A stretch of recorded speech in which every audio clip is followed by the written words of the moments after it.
খগেন আছে সাথে, শিবাস্ত্র হাতে, ডাকাতার কঙ্কাল আবার নতুন রূপে, রহস্যে ঘেরা ম্যাজিকে ভরা ভূতেদের সাম্রাজ্য দেখবি যে তোরা। মার্কে লাট, ভয় পেয়ে কাট, নতুন রূপে শ্মশানের সিকিউরিটি গার্ড। জাদু মন্ত্র সবটা মিলে নেয় আজ বিচার সভায়, মহারাজ খগেন আবার আসছেন, শুরু হোক নতুন অধ্যায়। আবারও আমরা নিয়ে এসে হাজির শ্মশানের সিকিউরিটি গার্ডের নতুন এপিসোড। একবারও স্কিপ না করে পুরোটা দেখতে হবে।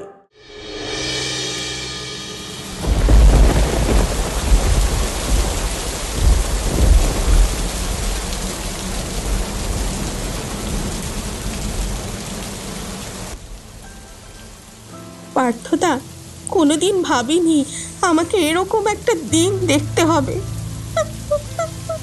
সুস্থ সবল ছেলেটা এভাবে।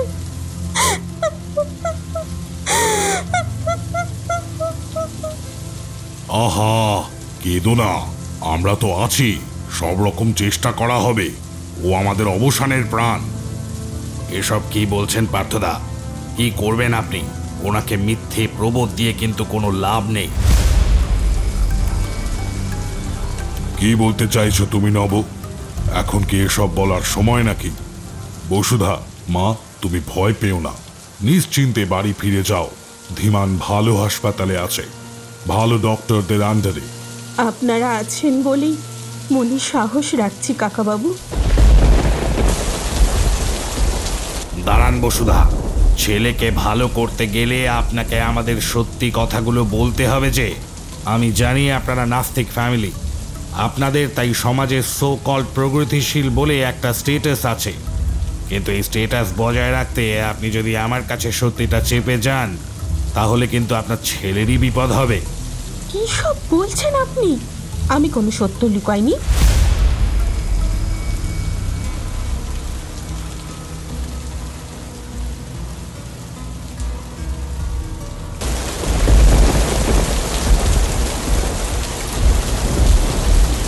সত্যিটা যে আমিও জানি না, তবে আন্দাজ করতে পারি ধীমান আপনাদের স্পেশাল চাইল্ড। এই কমপ্লেক্সের সকলের সাথে ওর বন্ধুত্ব, ভেরি লাভেবল বয়। কিন্তু ওর সঙ্গে অন্যদের থেকেও আমার বন্ধুত্বটা একটু বেশি, কারণ আমার দাদা ছিল একজন স্পেশাল চাইল্ড। কি বলছো এসব? আমার দাদা চলে গেছে এই পৃথিবী ছেড়ে বহুদিন। কিন্তু তার সাথে ধীমানের অসুস্থতার কি সম্পর্ক? স্পেশাল চাইল্ডরা ঈশ্বরের খুব কাছের মানুষ হয়। তাদের দৈহিক খামতি পূরণ করতে ঈশ্বর তাদের ষষ্ঠ ইন্দ্রিয়কে খুবই শক্তিশালী করেন। তারা অনেক সময় পশু পাখির ভাষাও বুঝতে পারে। অন্য জগতের খারাপ ও ভালো শক্তিদের উপস্থিতিও এরা অনুভব করতে পারে, যেমন পার্থ ধীমান। আর সেটাই তার কাল হয়েছে। কি সব বলছেন আপনি? ঠিক বলছি। ভূত চতুর্দশীর রাত্রিতে কি হয়েছিল বলুন ম্যাডাম, বলুন সত্যিটা, তারপর আপনার ছেলেকে বাঁচানোর চেষ্টা করতে পারি কিনা দেখি।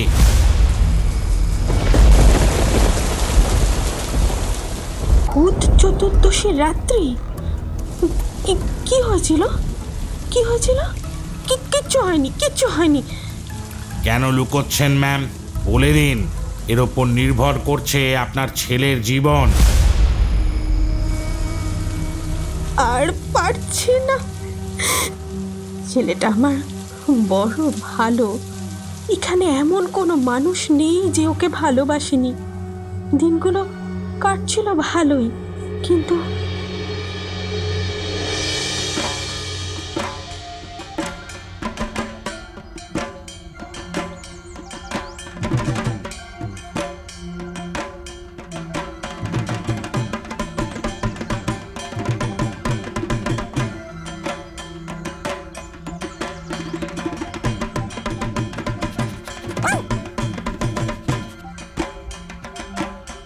ভূতু, আমার প্রিয় ভূতু, ভূতু।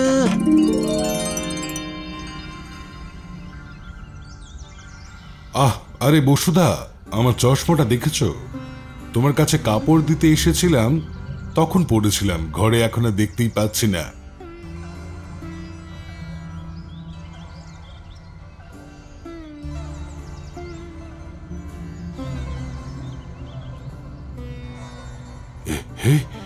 এটা কিভাবে এখানে এলো? ধীমান, বাঁচালি রে। তোর মতো ছেলে হলে মানুষের কষ্ট থাকে না। ধন্যবাদ সোনা আমার। এই যে বসুধা দি, ছেলের একটু খেয়াল রাখুন। আপনার ছেলের এই রোগ জীবাণুগুলো নিয়ে খেলার চক্করে কমপ্লেক্স চত্বর নোংরা হচ্ছে। এই কুকুরগুলো এত কাছাকাছি ঘোরাফেরা করলে ছোট বাচ্চাদের অসুখ হতে পারে। একটু দূরে রাখলে তো ভালো হতো। সুমনা দি, ওরা তো কারো ক্ষতি করে না, ওরা ধীমানের বন্ধু। ও ওদের ভালোবাসে, ওরাও ওকে ভালোবাসে। ভালোবাসা? এইসব অপরিচ্ছন্ন প্রাণীকে ঘিরে ভালোবাসা? আপনার ছেলে স্পেশাল, তাই ওকে এসব করতে দিচ্ছেন, কিন্তু আমাদের সন্তানদের কথা ভাবুন।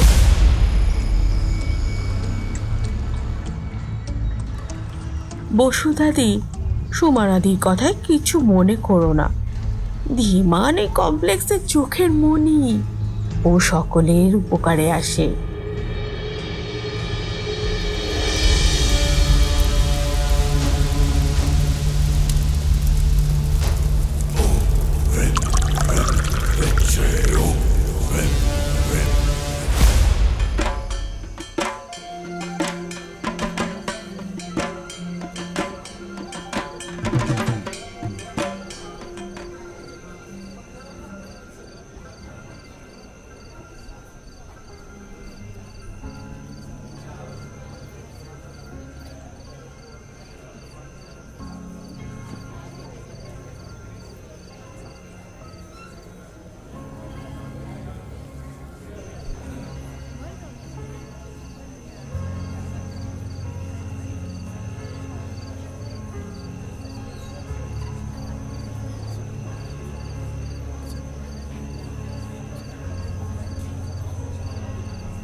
ভুতু, কি হয়েছে বাবা? ভূতুকে খুঁজছিস?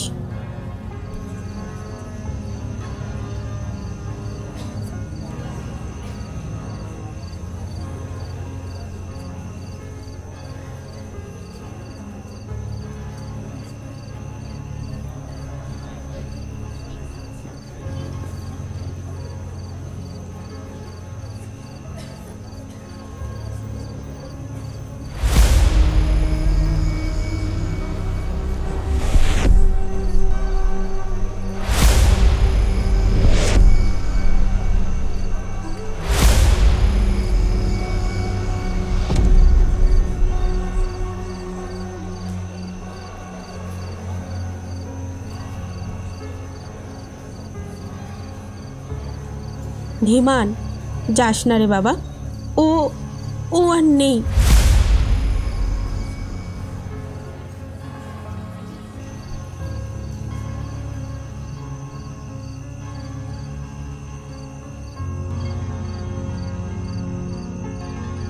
হ্যাঁ, এলো এলো, খারাপ খারাপ এলো, খারাপ খারাপ, খুব খারাপ খারাপ এলো।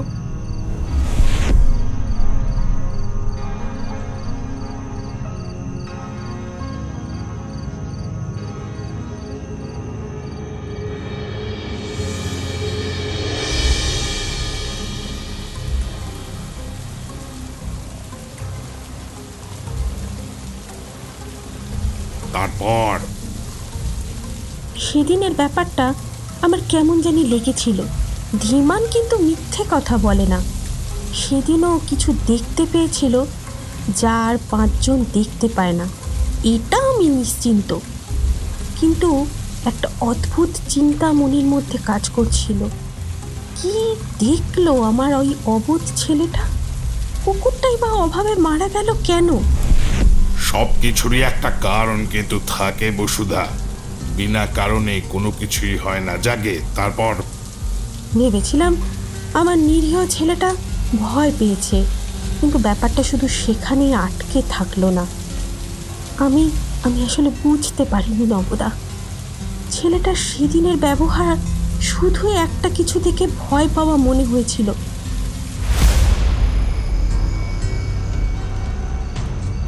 এক শুক্রবার ছেলেটাকে বাড়িতে রেখে বাজারে যেতে হয়েছিল। ফিরতে একটু দেরি হয়েছিল সেদিন। বেশ রাত্রি হয়ে যায়, প্রায় 10:30। ভূতু মারা যাওয়াতে আমাদের ছেলেটা এমনিতেই একটু মুষড়ে পড়েছিল, কিচ্ছু খাচ্ছিল না। একটা কুকুর নতুন বাচ্চা দিল, ও এবার সেটাকে নিয়ে একটু ব্যস্ত হলো, বাচ্চাটাকে খেলাতে লাগলো। আমিও একটু নিশ্চিন্ত হলাম। বাজার থেকে ফিরে আমি দেখলাম ও বিছানায় শুয়ে আছে। আর একটা অদ্ভুত ফিলিং হলো। সারা কমপ্লেক্সে কেমন একটা অদ্ভুত নীরবতা। রাত্রি হলেও এতটা চুপচাপ হওয়ার কথা নয়।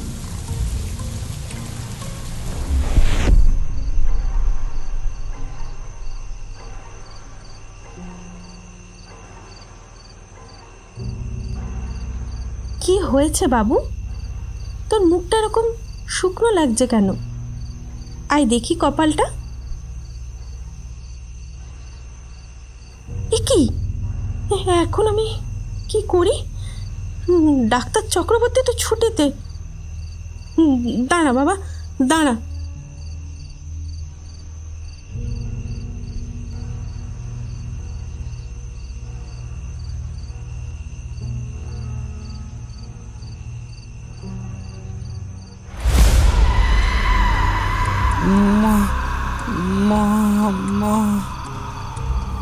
কি হয়েছে বাবা? কি হয়েছে সোনা আমার? কে কে?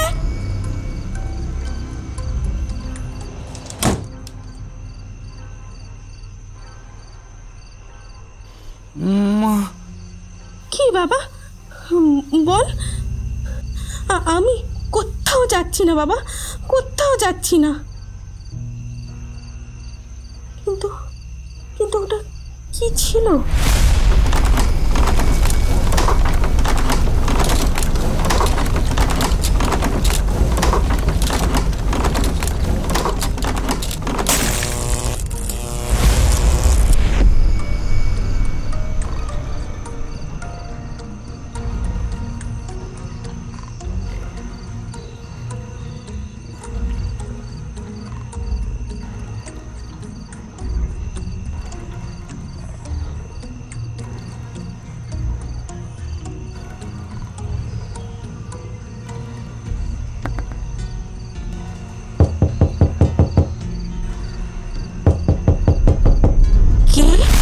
আমি এই কমপ্লেক্সের সিকিউরিটি।